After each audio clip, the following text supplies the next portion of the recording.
भाजप नेते आशिष शेलार यांनी घेतली मनसे पक्षप्रमुख राज ठाकरे यांची भेट। आजच ही भेट झाली। दोन्ही नेत्यांमध्ये शिवतीर्थावर जवळपास 1 तास चर्चा झाली। भाजपच्या राष्ट्रीय अधिवेशनानंतर भाजप मनसेत खलबतं सुरू झाली आहेत। केंद्रीय नेतृत्वाचा निरोप घेऊन शेलारांनी राज ठाकरेंची भेट घेतली अशा चर्चा होत्या। मुंबईतील लोकसभा जागांकरता भाजपचं नो रिस्क हे धोरण असून यामुळे भाजप आणि मनसेमध्ये युती होण्याच्या चर्चांना उधाण आलंय।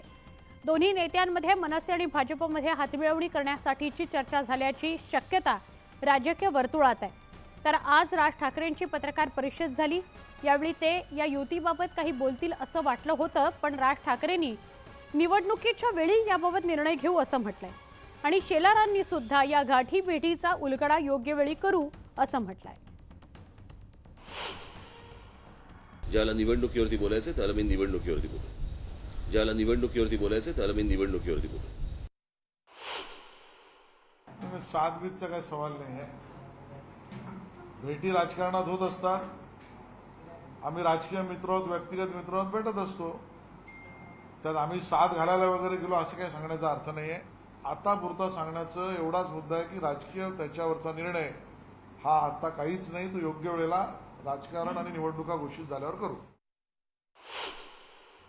ज्वलंत हिंदुत्वाचे विचार घेऊन जे सरकार महाराष्ट्रातलं महायुतीचं पुढे चाललेलं आहे त्या विचाराला बळकटी देण्यासाठी जे कोणी महायुतीमध्ये येणार असतील त्यांच्या बाबतीतला निर्णय घेण्याचे अधिकार महाराष्ट्रामध्ये माननीय फडणवीस साहेब, माननीय शिंदे साहेब आणि माननीय अजितदादा या तिघांचे आहेत।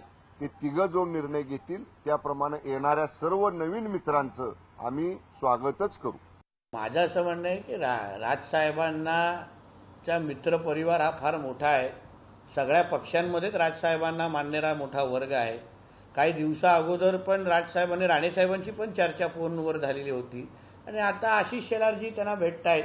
म्हणून हिंदुत्ववादी विचार अगर अजून भक्कम होत असेल आणि राजसाहेबांसारखा एक हिंदुत्ववादी कडवट विचाराचा नेता अगर उद्या आमच्याबरोबर येत असेल तर मला असं वाटतं त्याचं स्वागतच करायला पाहिजे। पक्ष फोडले, घरं फोडली, आता राज यांना भेटायला चालले, म्हणजे कितीही ताकद त्यांनी सगळं फोडाफोडीचं राजकारण केलं।